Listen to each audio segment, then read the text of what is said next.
Hello students, स्वागत है आपका अपने चैनल MGM कैरियर इंस्टीट्यूट में। तो स्टूडेंट्स, हम सॉल्यूशन चैप्टर को पढ़ रहे थे, तो उसको आज हम और आगे बढ़ाएंगे। उससे पहले तो स्टूडेंट्स, आपने अगर हमारे चैनल को सब्सक्राइब नहीं किया है तो जल्दी से सब्सक्राइब कर दें और हाँ, बेल आइकन को प्रेस करना ना भूलें ताकि आपको हमारे डेली लाइव लेक्चर्स का नोटिफिकेशन सबसे पहले मिले। ओके स्टूडेंट्स, तो आइए हम बात करते हैं सॉल्यूशन चैप्टर में आगे के हमारे टॉपिक की। जो आज का हमारा पहला टॉपिक है वो है वेपर प्रेशर। हिंदी में बोलते हैं इसको वाष्प दाब। ठीक है, वेपर प्रेशर। अब ये वेपर प्रेशर क्या है? जैसा कि आपको एक यहाँ पे डायग्राम दिखाई दे रहा है, उसमें मैंने एक कंटेनर लिया हुआ है। इस कंटेनर में यहाँ पे मैंने लिक्विड भरा हुआ है और इसको कांस्टेंट टेम्परेचर पे गर्म कर रहे हैं तो यहाँ वेपर बनेगी। ठीक है, ये वेपर है, वेपर बनेगी। तो एक टाइम ऐसा आएगा जब जो ये लिक्विड है और इस वेपर को मैं, और जो ये लिक्विड है इसको मैंने H2O लिया हुआ है, तो इस वेपर को मैं H2O गैस बोल सकता हूँ। तो एक टाइम ऐसा आएगा जो इस H2O लिक्विड और H2O गैस के बीच में इक्विलिब्रियम एस्टेब्लिश हो जाएगा। मतलब कि वहाँ पे इवोपरेशन की रेट कंडेंसेशन की रेट के बराबर जाएगी, क्योंकि ये कंटेनर क्या है, बंद कंटेनर है। ठीक है, तो इस पोजीशन पे जब ये वेपर इस लिक्विड की सरफेस पे जो प्रेशर लगाती है उसको बोलते हैं क्या, वेपर प्रेशर। ठीक है, तो ये जो डेफिनेशन है वो यही है। क्या है definition? The pressure exerted by the vapor of liquid on the liquid surface at equilibrium, ठीक है, is known as vapor pressure। Okay, तो ये वेपर प्रेशर की कंडीशन है। मेन कंडीशन क्या है कि इक्विलिब्रियम एस्टेब्लिश होने के बाद ही जो प्रेशर लगता है वेपर का लिक्विड की सरफेस पे, उसको वेपर प्रेशर बोलते हैं। ठीक है, नेक्स्ट है factor affecting the vapour pressure. इस वेपर प्रेशर को कौन कौन से फैक्टर अफेक्ट करते हैं? सबसे पहला फैक्टर है बॉइलिंग पॉइंट। BP मतलब बॉइलिंग पॉइंट। तो जो ये डिपेंड करता है इंटरमॉलिक्यूलर अट्रैक्शन फोर्स पे। तो जब इंटरमॉलिक्यूलर अट्रैक्शन फोर्स बढ़ता है, जब अट्रैक्शन फोर्स बढ़ता है तो जो बॉइलिंग पॉइंट है वो बढ़ जाता है, और जैसे ही बॉइलिंग पॉइंट बढ़ेगा वेपर प्रेशर क्या हो जाएगा, कम। तो मैं यहाँ बोल सकता हूँ कि जो लिक्विड ज़्यादा बॉइलिंग पॉइंट रखते हैं वो लेस वॉलेटाइल होते हैं। वॉलेटाइल मतलब कि जिनका वेपर बन सके, जो मतलब जो भाप बनाता हो, जो वॉलेटाइल हो, उसको बोलते हैं वॉलेटाइल लिक्विड। ठीक है, तो liquid having more boiling point will be less volatile. ठीक है, यहाँ से दूसरा है टेम्परेचर। अब टेम्परेचर बढ़ाने पर जो लिक्विड पार्टिकल्स है वो ज़्यादा वेपराइज होंगे तो वेपर प्रेशर भी ज़्यादा आएगा। ठीक है, नेक्स्ट है relation between vapour pressure and temperature.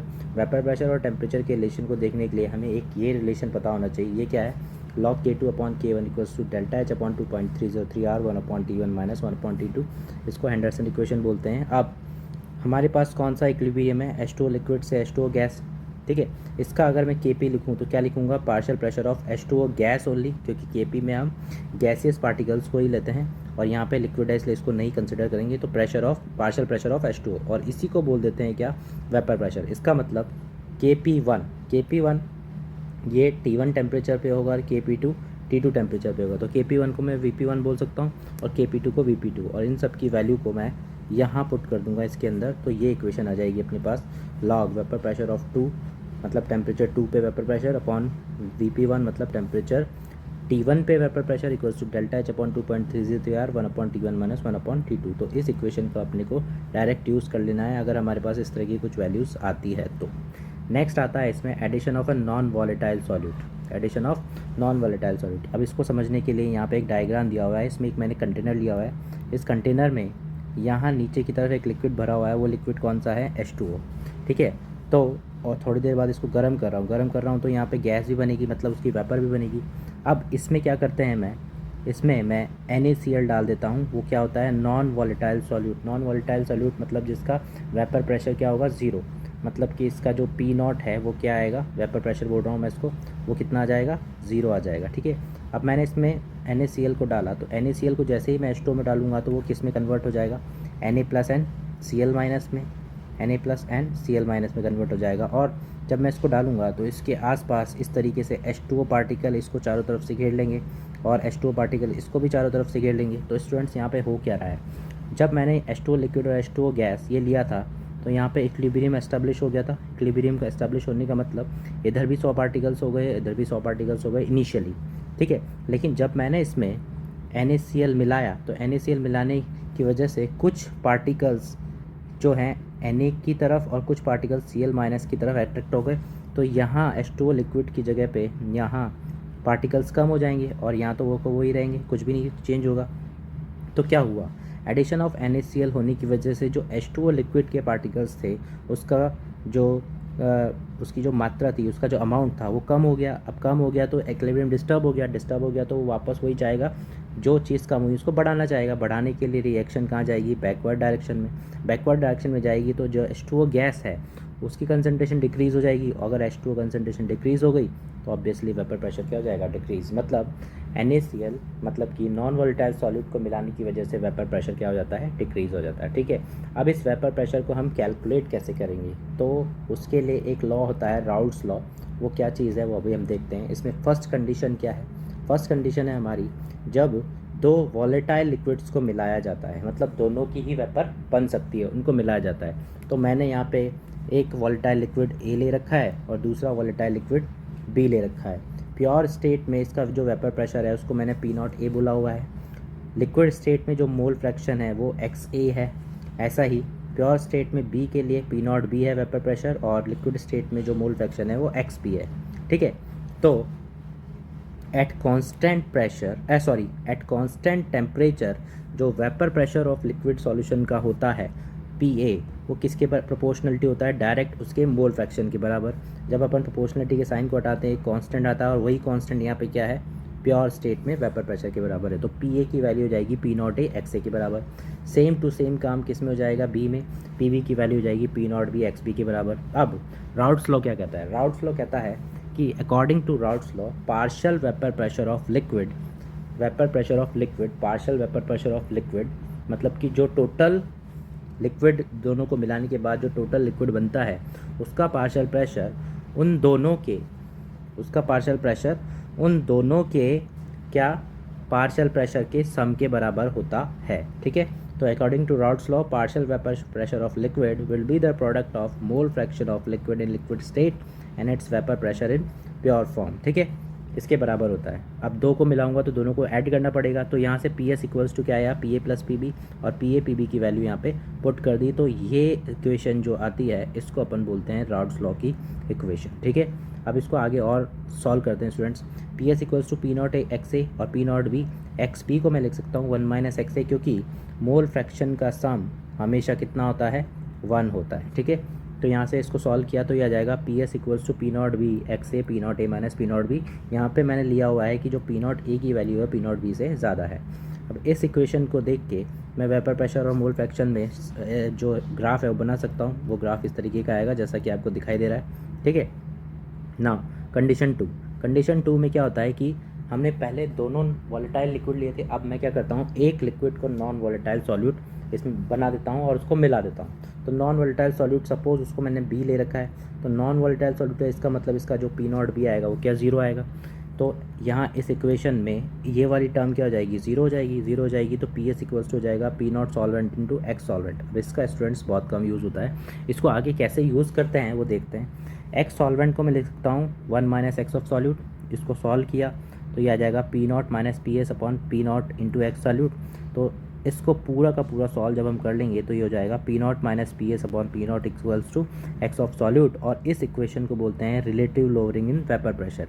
और हमसे कई बार ये ऊपर वाली टर्म P0 माइनस PS भी पूछा जाता है, इसको बोलते हैं लोअरिंग इन वेपर प्रेशर। और relative lowering in vapour pressure क्या होता है, ये पूरी की पूरी टर्म X ऑफ सॉल्यूट। यहाँ पे जो P0 है वो सॉल्वेंट का है, ठीक है, वेपर प्रेशर, और जो PS है वो टोटल सॉल्यूशन का वेपर प्रेशर है। ठीक है, ये याद रखना है अपने को। अब इससे रिलेटेड कुछ क्वेश्चंस है वो हम करके देखते हैं स्टूडेंट्स। जैसे कि यहाँ पे क्वेश्चन दे रखा है, binary solution prepared by mixing 32 gram of methanol and 92 gram of ethanol. Pure vapour pressure of methanol and ethanol are 24 mm of Hg and 30 mm of Hg at 298 Kelvin, then find vapour pressure of solution. मतलब मुझे P0A P0B दे रखा है और XA XB निकालने के लिए wait दे रखे हैं। तो XA XB निकालने के लिए पहले मुझे मोल चाहिए, तो N ऑफ मेथेनॉल जो हो जाएगा वो जाएगा 32 डिवाइड बाय, उसका मॉलिक्यूलर वेट भी 32 होता है, वही 1, और N ऑफ एथेनॉल मतलब एथेनॉल के मोल हो जाएंगे मेरे पास 92 डिवाइड बाय, उसका मॉलिक्यूलर वेट होता है 46, that is 2। Then X of ethanol मतलब CH3OH equals to 1/3 and X of C2H5OH equals to 2/3।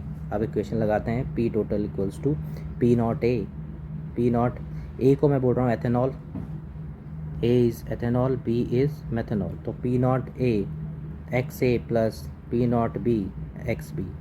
P not A 30, ethanol का कितना दे रखा है, एथेनॉल का 30, ठीक है, तो 30 इंटू 2/3, 1 मिनट, चलो इसको हम थोड़ा सा बदल देते हैं, इसको B बोल देता हूँ मैं और इसको A बोल देता हूँ। तो P not 30 into 2/3 plus 24 into 1/3, किसी को भी बोल सकते हैं, कुछ फ़र्क नहीं पड़ता इसमें। इसको सॉल्व करेंगे स्टूडेंट्स तो ये आ जाएगा 28 mm ऑफ Hg, मतलब टोटल वेपर प्रेशर जो सॉल्यूशन का आएगा वो कितना आएगा, 28 mm ऑफ Hg, ठीक है। नेक्स्ट क्वेश्चन है, in a binary solution vapour pressure is given as in this form where X is mole fraction of A and in liquid phase, and हमें पूछा है P not A and P not B कितना होगा, ठीक है। तो क्या करेंगे हम, हमें दे रखा है क्या, P equals to 0.4 minus 0.25 x, तो इसको मैं इस वाली इक्वेशन से कंपेयर कर देता हूँ, यहाँ से P not B minus x A into P not B minus P not a, ऐसा हो जाएगा, ठीक है।